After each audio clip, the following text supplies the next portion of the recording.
Hello. यहाँ semester 4 के लिए कंपलसरी हिंदी जिनका है उनके लिए एक प्रश्न है। धनुष भंग खंड काव्य की कथावस्तु का सारांश अपने शब्दों में लिखिए।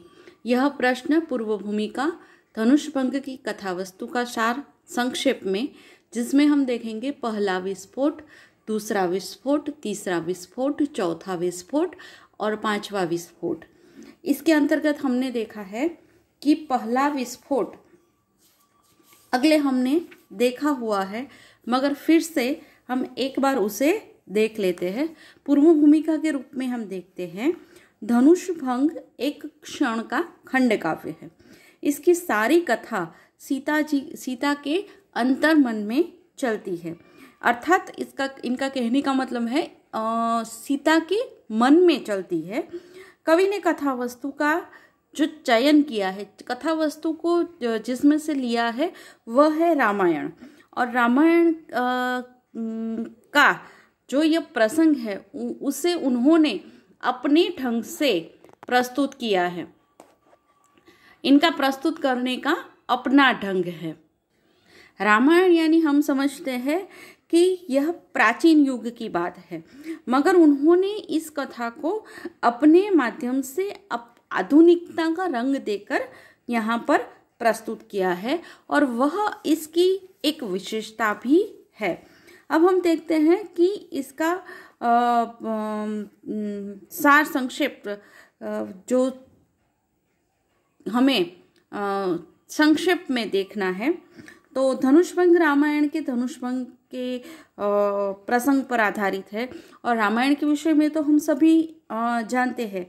और यह एक खंड काव्य है, क्योंकि रामायण में से एक प्रसंग को इन्होंने निकाल कर अपने तरीके से यहाँ प्रस्तुत किया है। इसकी संपूर्ण कथा सीता के आंतरिक मन में चलती है, और देखें तो यह तो आपको पता चल ही गया होगा कि यह 5 सर्गों में विभक्त है। और यहाँ पर एक बात और है कि जो सर्ग होते हैं उन्हें कवि ने यहाँ पर विस्फोट नाम से नाम दिया है, यानी कि सर्ग के सर्ग नाम नहीं दिया, मगर यहाँ पर पहला विस्फोट, दूसरा विस्फोट, तीसरा विस्फोट, इस प्रकार विस्फोट नाम दिया हुआ है।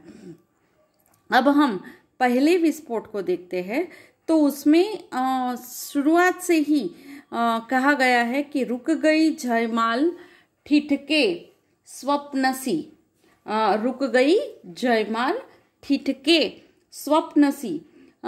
यहाँ पर कहने का मतलब यह है कि सीता जो है वह रुक गई है जयमाल लेकर स्वप्नसी, यानी इस तरह उनकी परिस्थिति है कि जैसे वह एक स्वप्न में खो गई हो। गुरु की सम्मति है, पिता की आज्ञा है, और सखियों के संकेत है कि यह जो व्यक्ति है वह तुम्हारे लिए उचित है।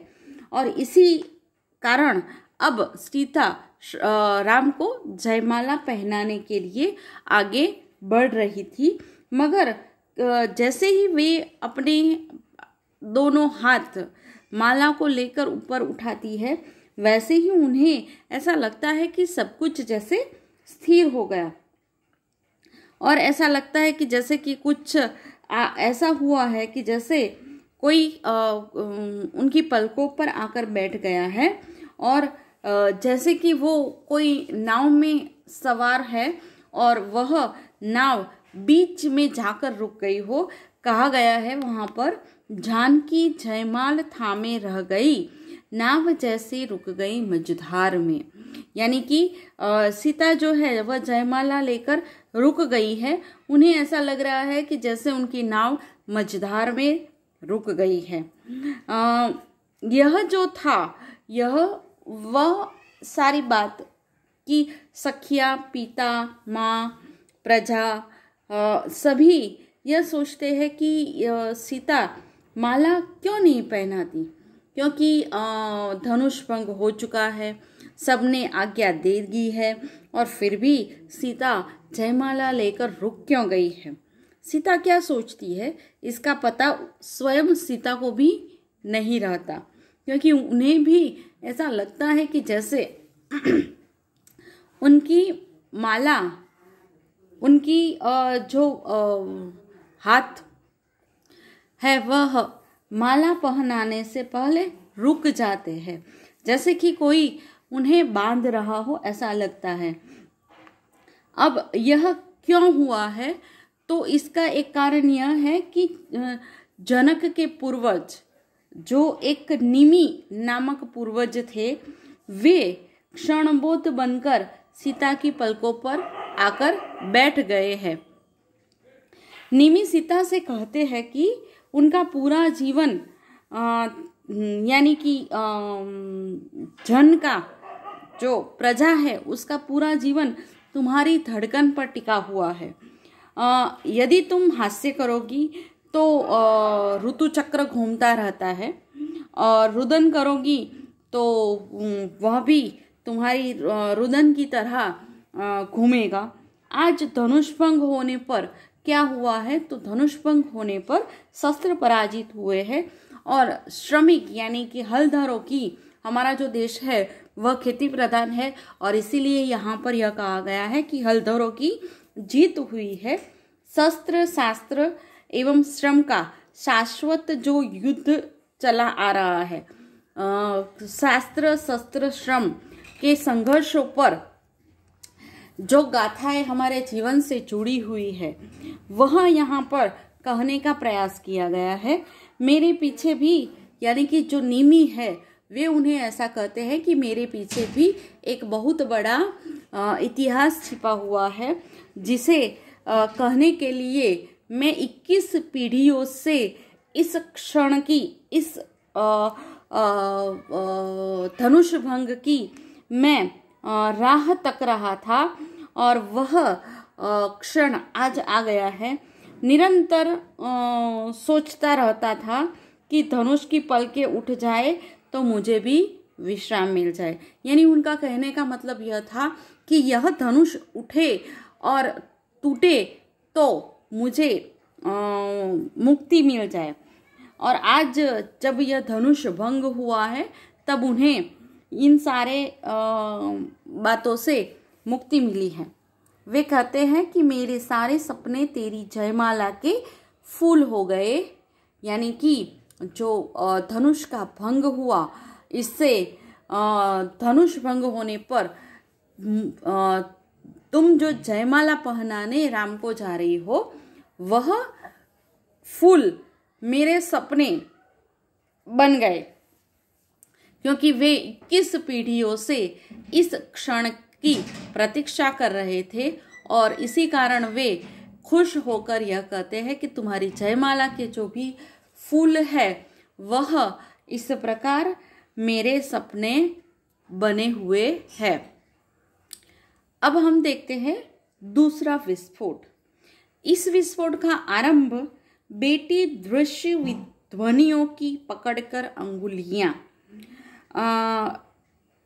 वाली पंक्तियों से होता है। यह पंक्ति तीसरे, चौथे, पांचवें विस्फोट के आरंभ में भी चलती रहती है, क्योंकि अब जो भी विस्फोट है उनका आरंभ इन्हीं पंक्तियों से कवि ने किया है, और इन पंक्तियों से कवि ने निमि के अतीत पर प्रकाश भी डाला है। प्रकृति वर्णन के बाद निमि धरती और कृषि की महिमा बतलाते हैं, और कृषि के लिए जल वृष्टि की आवश्यकता प्रदर्शित करते हुए उनके द्वारा किए गए महायज्ञ की वे बात करते हैं। अब वे अपनी बात करते हैं कि हमारे लिए जल वृष्टि कितनी आवश्यक है, क्योंकि आगे मैंने कहा वैसे कि हमारा देश जो है वह खेती प्रधान है, और खेती प्रधान देश को जल की आवश्यकता रहती ही है, और इसी कारण वे कहते हैं कि कृषि के लिए जल वृष्टि की आवश्यकता है और उसके लिए हमें यदि कभी जल न प्राप्त हुआ, जल वृष्टि न हुई या अल्प हुई तो यानी कि थोड़ी हुई तो हमें जल की आवश्यकता रहेगी, जल वृष्टि की आवश्यकता रहेगी और इसी कारण हमें महायज्ञ करना पड़ेगा। और अब वे अपनी बात शुरू करते हैं। वे कहते हैं कि हमारा जो यानी कि निमि जो है उनके जो गुरु थे वे थे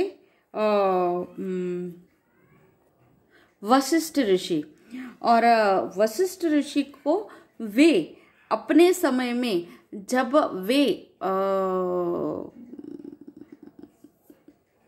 राज कर रहे थे उस वक्त वे गुरु के पास जाते हैं। शायद उस वक्त ऐसा हुआ होगा कि जल वृष्टि अति अल्प हुई होगी या नहीं के बराबर हुई होगी और इसी के कारण उन्हें जल वृष्टि की आवश्यकता हुई, क्योंकि कृषि प्रधान देश होने के कारण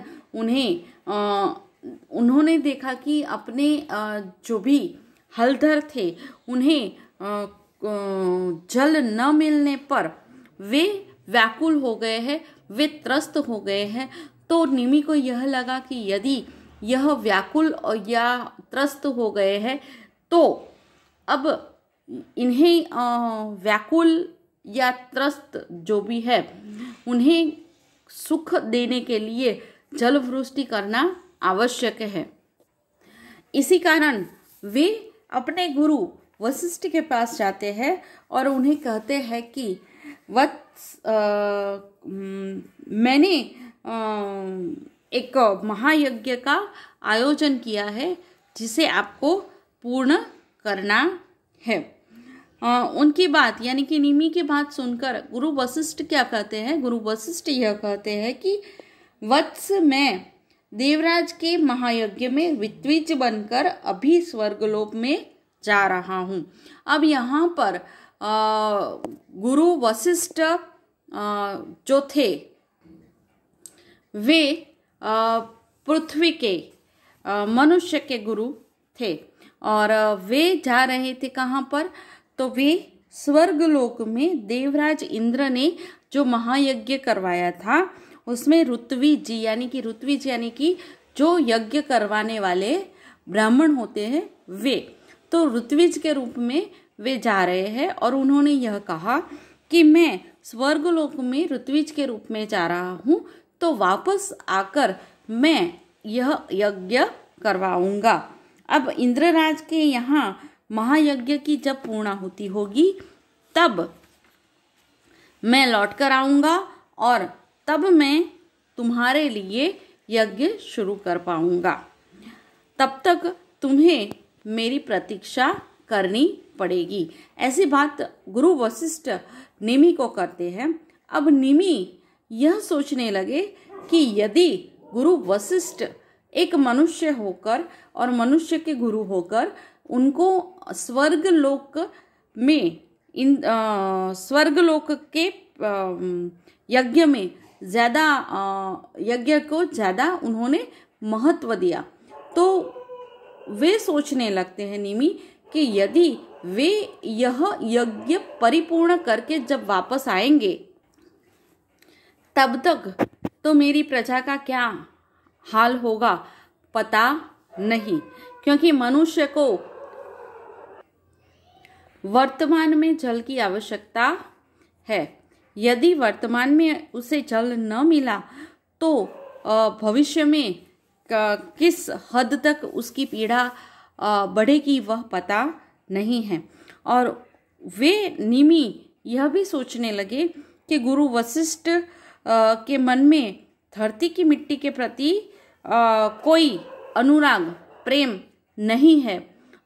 वे धरती के प्रति तिरस्कार करते हैं और स्वर्ग के प्रति उन्हें आकर्षण है। यदि धरती पर यज्ञ कार्य न हुआ तो वर्षा न होगी और वर्षा न होगी तो क्या होगा? तो मेरी प्रजा त्रस्त हो जाएगी, मनुष्य त्रस्त हो जाएगा। तो ऐसे में मैं यानी कि निमि गुरु वशिष्ठ का इंतजार नहीं कर सकता, क्योंकि यदि उनकी प्रतीक्षा करने पर वक्त बिताया जाए तो वह उस वक्त तक प्रजा का हाल बुरा हो जाएगा, और एक राजा को प्रजा के सुख का ध्यान अवश्य रखना पड़ता है। और इसी कारण वे सोचते हैं कि मैं कोई ऐसा ऋत्विज ढूंढ लाऊं जो वशिष्ठ ऋषि जैसे ही मुझे यज्ञ करवा सके। और उन्हें सोचने पर यह ज्ञात होता है कि जो गौतम ऋषि है वह भी ऋत्विज के पद के लिए उचित है। और उन्होंने गौतम ऋषि को जाकर कहा कि मैं यह जो यज्ञ है वह मनुष्य के लिए करवाना चाहता हूँ। जिस पर गौतम ऋषि ने पहले तो मना किया कि मैं यह कार्य नहीं कर सकता। वशिष्ठ ऋषि को इससे तकलीफ हो सकती है, क्योंकि वशिष्ठ ऋषि को यह गुरु मानते थे और उनको यह यज्ञ करवाना था। तो जिससे यह यज्ञ वशिष्ठ ऋषि कराए वह आवश्यक है। किंतु बाद में जब निमि ने यह प्रस्ताव रखा, उन्होंने कहा कि आपकी बात सही है, वे समर्थ है, मगर आप भी समर्थ है। और बात यह है कि वे इस वक्त स्वर्ग लोक में इंद्र के यज्ञ को करवाने के लिए गए हैं, और यदि अब मैं उनकी प्रतीक्षा करता हूँ तो यह जो मेरी प्रजा है वह त्रस्त हो जाएगी, मनुष्य त्रस्त हो जाएगा, और उनके जीवन में कई प्रश्न उठेंगे, और यह मेरे होते नहीं होने चाहिए, क्योंकि मैं प्रजा का राजा हूँ और इसलिए यह होना नहीं चाहिए। मुझे इसके लिए कोई कार्य करना चाहिए और इसलिए मैं ये यज्ञ करना चाहता हूँ। और इस पर गौतम ऋषि मान गए और उन्होंने ऋत्विज बनने के लिए हाँ कही, और वे अब यज्ञ करवाने लगे। और यज्ञ पूर्ण होते ही उन्होंने स्वाहा से सने हुए मंत्रों को बोलना शुरू किया, और इस पर वातावरण में पूरी गूंज उठने लगी। और जैसे ही गौतम ऋषि स्वाहा करते हुए यज्ञ की पूर्णाहुति के लिए हाथ उठाकर आदेश देते हैं कि अंबर की छाती टूक हो गई और सबकी नजर ऊपर उठी। गुरु वशिष्ठ आकाश मार्ग से वापस लौट रहे थे। आंखों में उनकी क्रोधाग्नि थी। चीख कर वे बोले, मुझ जैसे कुलगुरु का यह अपमान, यह अवहेलना। गुरु ने आवेश में आकर निमि से कहा। अब यहाँ पर वे पहले तो स्वर्गलोक चले गए और स्वर्गलोक में यज्ञ करवाने गए, और जब यहाँ पर गौतम ऋषि उन्हें यज्ञ करवाने के लिए यानी कि निमि को यज्ञ करवाने के लिए मदद करते हैं, तो वे वापस आकर यह कहते हैं कि यह तो मेरी अवहेलना है, यह तो मेरा अपमान है।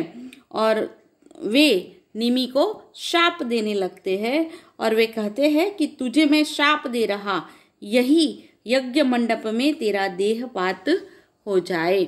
अब वे यहाँ पर निमि को शाप देते हैं कि तुम इसी यज्ञ मंडप में, यानी कि जहाँ पर यह यज्ञ चल रहा है उसी यज्ञ में तुम जलकर स्वाहा हो जाओ। और उसी क्षण मानव जाति की भी एक अभूतपूर्व घटना हुई। हम देखते हैं कि हम साधु संत और महात्मा जो भी होते हैं वे श्राप न दे दे इसलिए हम अच्छे कार्य करते हैं, उनका ध्यान रखते हैं।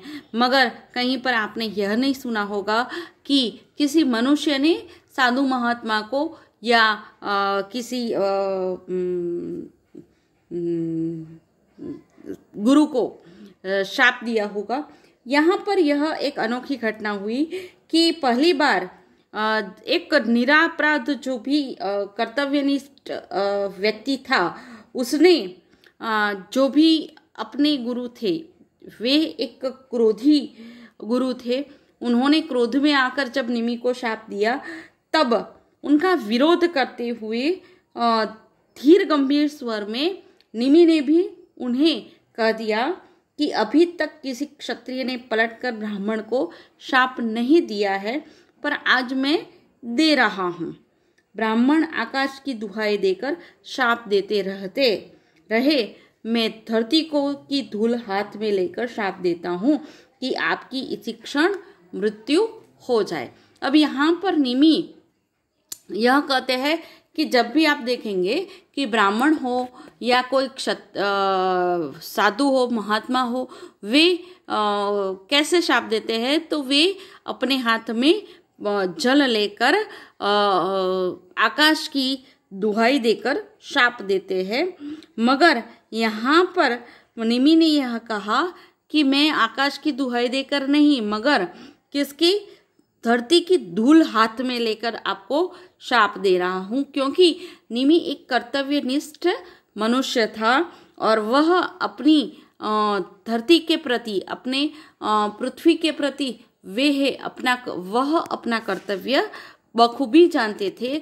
और इसी कारण वे अपनी जो माता थी धरती माँ उसकी धूल हाथ में लेकर उन्हें शाप देते हैं। और वह शाप भी कैसा कि आपकी तत्क्षण मृत्यु हो जाए। जो वशिष्ठ ऋषि ने निमि के लिए कहा कि तुम्हारी इसी यज्ञ कुंड में मृत्यु हो जाए, वही शाप उन्होंने भी उनको दिया कि आपकी भी तत्क्षण मृत्यु हो जाए। वशिष्ठ का शाप निमि को लगा और निमि की देह आंधी के उखड़े महावृक्ष की तरह अपनी मुट्ठियों में धरती की धूल जामे धराशायी हो गई। मगर निमि का शाप भी वशिष्ठ ऋषि को लगा और उनके आसपास जो भी वातावरण था उसमें मौत घूमने लगी। और उनको, वे महायोगी थे इसलिए उनको यह पता था, इसलिए उन्होंने क्या किया कि वे तत्कालीन समाधि में बैठ गए और समाधि में बैठकर उन्होंने अपने मन प्राणों को ब्रह्मरंध्र में केंद्रित करके प्रयत्न में देह छोड़कर देवलोक पहुंच गए। यानी उन्होंने क्या किया कि अपनी आत्मा को ब्रह्मलोक पहुंचा दिया और यहाँ पर उन्होंने अपना शरीर छोड़ दिया। वहाँ कर्म संस्कार एवं अभिप्सा के परिणाम स्वरूप मित्र और वरुण के सम्मिलित तेजोमय अंश तथा उर्वशी के गर्भ से उन्होंने पुनः वशिष्ठ के रूप में अवतरण किया। परंतु ये अभिनव वशिष्ठ एकदम बदले हुए थे। मर्यादा पुरुषोत्तम राम जैसे परमोदार शिष्य के वे गुरु थे। यानी कि मर्यादा पुरुषोत्तम और परम उदार व्यक्ति जो थे यानी कि राम जो थे उनके वे गुरु बने। पहले जैसे क्रोधी और जो दंभी थे वैसे वशिष्ठ अब नहीं रहे, वे बदल गए थे। और निमि कहते हैं कि मेरे द्वारा दिए गए देहांत शाप का यही एक औचित्य रहा है। गुरु वशिष्ठ गुरुतम वशिष्ठ बन गए धरा पर। अब यहाँ पर उन्होंने क्या कहा कि जो वशिष्ठ गुरु थे वे गुरुतम विशिष्ट यानी कि विशिष्ट बन गए। गुरु जो वशिष्ठ थे वे अब विशिष्ट, एक विशिष्टता उनमें आ गई और वे राम के जो कि मर्यादा पुरुषोत्तम थे, जो कि परम उदार व्यक्ति थे, ऐसे शिष्य के वे गुरु बने। और यहाँ पर दूसरे विस्फोट का अंत होता है। तीसरा विस्फोट देखें तो उसमें भी वह जो दूसरे विस्फोट की शुरुआत थी कि बेटी दृश्य धनियों की पकड़कर अंगुलियां, उसकी शुरुआत वैसे ही होती है। अब यहाँ पर तीसरे विस्फोट में निमि मृत्यु को वरण कर चुके हैं, यानी कि वशिष्ठ ऋषि का उन्हें शाप लगा हुआ है। और उन्हें देखकर गौतम ऋषि अब सोचने लगते हैं कि वह कैसे हो सकता है, यानी कि निमि कोई अपराधजनक कार्य तो नहीं कर रहे थे और इसी कारण उनकी मृत्यु हो जाए वह गौतम ऋषि को मंजूर नहीं था। उन्होंने जीवन भर के अर्जित स्वाहा के अंतरिक्ष में छिपी संपूर्ण शक्तियों को एक बार चुनौती देकर अपने यज्ञ कुंड के पास विद्युत धारा की तरह समर्पित होने को बाध्य कर दिया। यहाँ पर कहने का तात्पर्य यह है कि गौतम ऋषि ने अपने संपूर्ण जीवन में जितनी भी पुण्य कमाए थे, जितनी भी शक्तियां प्राप्त की थी, उन सभी को उन्होंने इस यज्ञ के आसपास आने के लिए बाध्य किया और उनको वहां पर बुलाया। और इंद्र गौतम ऋषि को प्रणाम कर बोले। अब उनको बुलाने पर वहां पर इंद्र आते हैं क्योंकि उन्होंने अपनी समस्त शक्तियों को बुलाया है और इसी कारण वहां पर इंद्र को भी आना पड़ता है। और इंद्र आकर उन्हें प्रणाम करके बोलते हैं कि मैं सब देवों के साथ आपकी सेवा में तत्पर हूँ, हमें आज्ञा दीजिए। क्योंकि गौतम ऋषि ने भी सभी देवों को अपने आप में, यानी कि उनकी शक्तियों को प्राप्त किया हुआ था और इसी कारण इंद्र अपने सभी देवों को लेकर वहां पर उनके सामने उनकी बात को रखने के लिए प्रस्तुत होते हैं और कहते हैं कि हम आपकी सेवा में हाजिर है, आपको आप हमें आज्ञा दीजिए। और गौतम ऋषि कहते हैं कि देवेंद्र, मेरा निमि दूसरा शरीर ग्रहण नहीं करेगा, यह उसी शरीर में पुनर्जीवित होगा, आप उसे पुनर्जीवित कीजिए। अब यहाँ पर गौतम ऋषि यह कहना चाहते हैं कि जो निमि है वह, जिसको वशिष्ठ ऋषि ने श्राप दिया है और उसी श्राप के चलते वे इसी यज्ञ की अग्नि में स्वाहा हो गए हैं, यानी कि उनकी मृत्यु हो चुकी है, तो वह कोई अन्य देह धारण करके वापस नहीं आएंगे, मगर यह जो निमि है वह अपने ही आत्मा को इसी शरीर में लेकर वे वापस आएंगे, यानी कि उनको पुनर्जीवित कीजिए उसी देह के साथ। वे इंद्र को इस प्रकार कहते हैं। मृत शरीर को जीवित करने का यह पहला मानवीय आग्रह इतिहास की दुर्लभ घटना है। अब यहाँ पर कोई भी शरीर की मृत्यु हुई तो उस आत्मा को दूसरे शरीर में जाना होता है और दूसरे शरीर में जाकर वह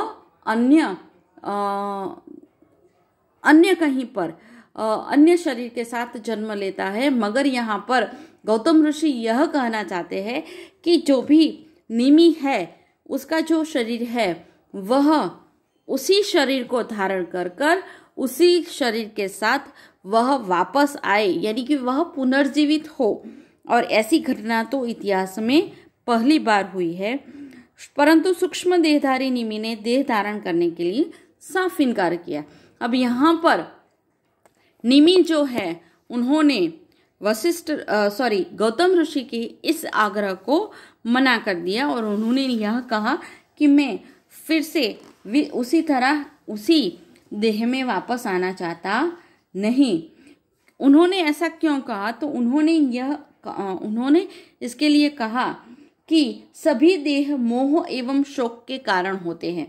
उनके कहने का तात्पर्य यह है कि जितने भी देह आप प्राप्त करते हो वह मोह और शोक के कारण होते हैं, क्योंकि उनके देह धारण करने के साथ आप देह के मोह में आ जाते हो और वह आपको जब मिले या न मिले तब आप में ग्लानि आती है, दुख आता है और शोक आता है जब आप उन्हें छोड़कर जाते हो। मैं तो जीव मात्र की पलकों पर निवास करना चाहता हूँ ताकि अहर्निश उनके हास्य एवं रुदन के साथ जुड़ सकूं। पलकों पर धनुष की तरह रखा हुआ मैं उस समय खंड खंड हो जाऊंगा जब जानकी जयमाला लेकर ऊपर उठेगी और राम के गले में गिरेगी। वे कहते हैं कि धनुष अगर टूटा तो बिगड़ी बात संवर जाएगी। हल की बेटी आगे बढ़कर माला पहनाएगी। अब वे कहना चाहते हैं कि यहाँ पर जो जीवन है उनके साथ मैं जुड़ना चाहता हूँ, यानी कि हास्य और रुदन के साथ मैं जुड़ना चाहता हूँ, ना कि शोक या मोह को अपने साथ लेकर रहूं। धनुष जब टूटता है, यानी जो यह धनुष है, शिव का धनुष जो है वह टूटेगा, उस समय जो टूटता है वह धनुष नहीं टूटता, मगर क्या टूटता है? तो एक अभिमान टूटता है, एक मोह टूटता है। और इस तरह जो मोह टूटेगा, टूट कर बिखर जाएगा, अभिमान टूट कर बिखर जाएगा, क्रोध टूट कर बिखर जाएगा। मैं उसको तोड़ना चाहता हूँ, ना कि मोह माया में फंसना चाहता हूँ। और इसी तरह वे कहते हैं कि जब जानकी जयमाला पहनाएगी, यानी जो भी यह धनुष तोड़ेगा उसके गले में वह जयमाला पहनाएगी, तब जो भी यह बातें बिगड़ गई है, वशिष्ठ ऋषि ने क्रोध में आकर मुझे जो शाप दिया है वह, या फिर यह जो यज्ञ करवाया गया उसके कारण जो यह सारी बातें हुई, यह सारी जो बातें बिगड़ गई है वह सारी सुलझ जाएगी और सुलझ कर वह संवर जाएगी। और हल की बेटी यानी कि एक जो हलधर है उसकी बेटी जो है वह उसे माला पहनाएगी, यानी शस्त्र की पराजय होगी और यहाँ पर हल की जीत होगी। और इन्हीं पंक्तियों के साथ यह तीसरा विस्फोट भी यहाँ पर खत्म होता है। चौथे विस्फोट की शुरुआत में भी तीसरे और दूसरे विस्फोट में कहा गया था, वैसे ही बेटी दृश्यधनियों की पकड़कर अंगुलियां वाली पंक्तियों से शुरुआत होती है। इस विस्फोट में कवि ने निमि के मृत शरीर के मंथन की कथा कही है, यानी कि निमि का जो शरीर है वह मृत हो गया। उन्होंने गौतम ऋषि को भी यह मृत शरीर को पुनर्जीवित करने के लिए मना कर दिया। अब वे निमि इंद्र से वरदान पाकर नेत्रों की पलकों के उन्मिलन की अधिदेवता बन गए। और इस वरदान के बाद भी गौतम ऋषि संतुष्ट तो नहीं हुए। वे निमि की देह का मंथन करके अपनी इच्छा अनुसार निमि उत्पन्न करना चाहते थे। वे चाहते थे कि एक अन्य निमि भी उत्पन्न हो। वे अपने उद्देश्य में सफलता पाते हैं और निमि का जन्म एक बाल सूर्य के रूप में होता है। बिना देह के संयोग से उत्पन्न होने के कारण वे विदेह कहलाए। स्वयं के द्वारा स्वयं उत्पन्न होने के कारण वे जनक तथा शव मंथन के उत्पन्न होने के कारण वे मिथिल भी कहलाए। इस तरह निमि के अलग अलग नाम से वे अलग अलग जन्म पा गए। और निमि की 21 पीढ़ी में सिरध्वज जनक के यहाँ कथा नायिका सीता का जन्म हुआ। इसी सीता से निमि कहते हैं कि आज मुझे चैन की नींद आएगी, क्योंकि धनुष भंग होने के कारण मैं साप से मुक्त हो पाया हूँ। हल उठा तभी तो धनुष टूट पाया बेटी, इस धनुष भंग से साप छूट पाया बेटी। अब वे कहते हैं, अब निमि जो है वे पलकों पर रहना चाहते थे सूक्ष्म देह धारण करके, मगर क्या हुआ कि गौतम ऋषि यह नहीं चाहते थे, क्योंकि वे चाहते थे कि मनुष्य के विषय में जो कर्तव्यनिष्ठ होकर सोचता है, ऐसे इंसान का, ऐसे मनुष्य का आना, देह धारण करना आवश्यक है। और इसी कारण वे अपनी इच्छा अनुसार निमि को देह धारण करवाने का प्रयत्न करते हैं और वे इस उद्देश्य में सफल होते हैं। और निमि को अलग अलग रूप में वे देह धारण करवा सकते हैं, जिसमें एक विदेह रूप में आते हैं, मिथिल रूप में आते हैं, जनक के रूप में वे आते हैं। और अंत में जब सीता का जन्म होता है और धनुष भंग होता है, तब वे खुश होते हैं और कहते हैं कि हल उठा है और इसी कारण धनुष्य टूट गया है। और धनुष भंग होने के कारण उन्हें साप से मुक्ति मिल पाई है। यह 21 पीढ़ियों से वे साप के बंधन में बंधे हुए हैं, वही साप उन्हें मुक्त, अब धनुष भंग होने पर उनसे मुक्ति दिलाता है। और इस प्रकार यहाँ चौथा विस्फोट पूर्ण होता है। अब पांचवा और अंतिम विस्फोट यह है कि इसमें जो शिव है, जो धनुष है वह कहाँ से आया है और उसकी जो कथा है वह क्या है। तो यह जो धनुष था वह धनुष क्या था, तो वह धनुष पिनाक था।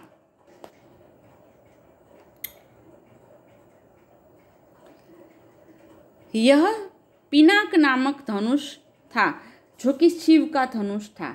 और इसकी जो कथा यहाँ पर दी गई है वह बहुत ही सुंदर ढंग से प्रस्तुत की गई है। अब निमि कहते हैं कि जब हथियार प्रदर्शन और पूजा की वस्तु बनेंगे तब अर्थहीनता का भाव जाएगा, यानी कि हम हथियार प्रदर्शन करें, उसकी पूजा करें, तो तभी इनमें अर्थहीनता का भाव आ जाएगा। क्यों? क्योंकि उसका उपयोग आप नहीं करते, प्रदर्शन करते हो, आप उसकी पूजा करते हो। तो यहाँ पर पिनाक जो है उस धनुष का भगवान शंकर से रिश्ता है। तो किस प्रकार पिनाक भगवान शंकर से जुड़ा हुआ है वह यहाँ पर कहा गया है कि पिनाक नामक जो धनुष था वह भगवान शंकर ने किसके लिए बनाया, तो भगवान शंकर ने त्रिपुरासुर नामक राक्षस का वध करने के लिए इस पिनाक धनुष की रचना की थी। मय नामक एक दानव था जिनके 3 पुत्र थे और 3 पुत्र त्रिपुरासुर थे, जिनके पिता ने शिव से, शंकर से यह एक वरदान प्राप्त किया था कि 3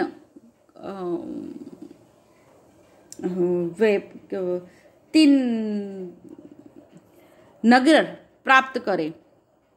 और यह जो 3 नगर है वह उन्हें कैसे प्राप्त हो, तो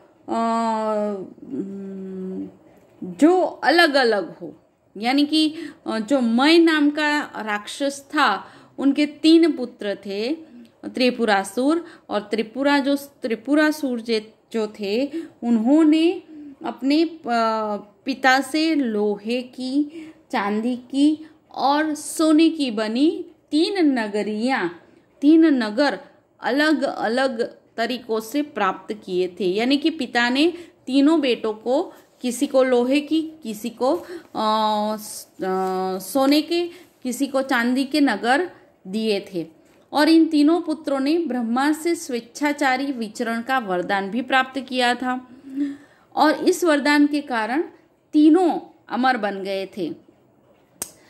अब तीनों नगर एक बन गए थे, तीनों ने त्रिपुरासुर ने तीनों ने यह जो वरदान प्राप्त किया था अमर बनने का, उसमें एक बात यह थी, विशेषता यह थी कि यह तीनों नगर 1000 वर्ष में 1000 साल का जो वक्त बीतेगा उसमें केवल एक बार एक स्थान पर वे एकत्र हो जाएंगे, यानी कि एक ही जगह पर वे आ जाएंगे। और उसी क्षण यदि इन तीनों पर यानी कि त्रिपुरासुर पर प्रहार किया जाए तो वे नष्ट हो सकते हैं। यानी कि कहने का तात्पर्य यह है कि उनको यह अमर होने का वरदान मिला, मगर किस प्रकार, तो एक शर्त रखी गई। और शर्त क्या थी? तो शर्त यह थी कि यदि यह सोने, चांदी और लोहे के तीनों जो नगर उन्हें मय राक्षस यानी कि अपने पिता के द्वारा प्राप्त हुए हैं, वह तीनों नगर एक जगह पर एक स्थान पर आकर एक ही स्थान पर आकर एकत्रित होते हैं। और उसी वक्त जब उन पर प्रहार किया जाए तो उनकी मृत्यु हो सकती है, अन्यथा नहीं। और यह सब कब होगा? तो यह सब तीनों नगर एक ही स्थान पर एक ही जगह पर एकत्रित कब होंगे? तो 1000 वर्षों में मात्र और मात्र एक बार। और यह भी एक बार कुछ समय तक ही आएगा। यह नहीं होगा कि 1000 साल में एक बार यह हुआ तो 1 दिन, 2 दिन, 4 दिन, 5 दिन यह रहेगा, ऐसा नहीं है। कुछ क्षणों के लिए ही ऐसी घटना होगी और वह कुछ क्षणों में जब ऐसी घटना हो उसी क्षणों में इन तीनों राक्षस का वध करना होगा, तो ही इन तीनों राक्षस का, त्रिपुरासुर का संहार हो सकता है, अन्यथा नहीं हो सकता, अन्यथा वे अमर ही रहेंगे। मगर यह एक राक्षस थे और इसी कारण वे अपने राक्षसता तो दिखाकर ही रहेंगे। उन्होंने यह वरदान प्राप्त कर लिया, उसके पश्चात वे अपनी राक्षसता दिखाने लगे, वे लोगों को परेशान करने लगे, उन्हें त्रस्त करने लगे, उन्हें पीड़ा देने लगे। और इसी कारण देवों को भी वे पीड़ा देने लगे, क्योंकि उनके मन में यह हो गया कि इस प्रकार का जो 1000 साल में 1000 वर्षों में एक क्षण के लिए, कुछ ही क्षणों के लिए जो तीनों नगर एक स्थान पर एक ही जगह मिलेंगे तो हमारा संहार होगा। और ऐसा तो कोई है नहीं कि जो इस वक्त हमारा संहार कर सके। और इसीलिए वे देवों को भी प्रताड़ित करने लगे, उन्हें दुख पहुंचाने लगे। अब उनसे त्रस्त होकर सभी देव भगवान शंकर के पास गए और उन्होंने कहा कि अब हमें इसके त्रास से बचाया जाए, इन तीनों के यानी कि त्रिपुरासुर के त्रास से उन्हें बचाया जाए। और इस पर शंकर ने देवों के कहने पर पर्वतों का सार लेकर एक धनुष बनाया और वह